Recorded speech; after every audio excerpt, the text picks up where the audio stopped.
Thank you. என்ன பார்க்குறீங்க? ரொம்ப சிம்பிளான வேர்ட் தாங்க இந்த தேங்க்யூ. ஆனால் இந்த சிம்பிளான வேர்ட் உங்கள் பிரெயினோட ஸ்ட்ரக்சரையே மாற்றும் அப்படின்னு சொன்னால் உங்களால் நம்ப முடியுதா? அதுக்கு முன்னாடி இந்த மாதிரி சுவாரஸ்யமான தகவல்களுக்கு நம்ம சேனலை லைக் பண்ணுங்கள், ஷேர் பண்ணுங்கள், சப்ஸ்கிரைப் பண்ணுங்கள். கிராட்டிடியூட், நன்றி அறிதல்.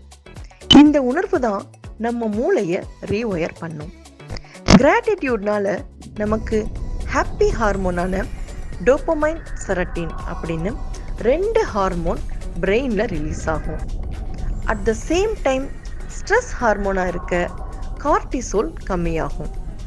ஒரு ஹார்வர்ட் யூனிவர்சிட்டி ஸ்டடி என்ன சொல்லுதுன்னா, கிராட்டிடியூட் ப்ராக்டிஸ் பண்ணுறவங்களுக்கு மனசோர்வும் பதட்டமும் கம்மியாகும் அப்படின்னு கண்டுபிடிச்சிருக்காங்க. சரிப்பா, அதெல்லாம் ஓகே. அதை எப்படி நாங்கள் ஃபாலோ பண்ணுறது? அதானே நீங்கள் கேட்குறீங்க. புரியுது, சொல்கிறேன். ரொம்ப சிம்பிள். உடனே ஒரு நோட் எடுங்க. இன்னைக்கு நடந்த சின்ன சின்ன மகிழ்ச்சியான நிகழ்ச்சிகளுக்கு நன்றி சொல்லி எழுதுங்க. அவ்வளோதான். உங்கள் மனசில் இருக்க நெகட்டிவிட்டி மறைய இப்போவே, இந்த நிமிஷமே, இந்த நொடியே, இந்த அற்புதமான நாளுக்கு தேங்க்யூ சொல்லுங்க. ஆரம்பிக்கலாமா?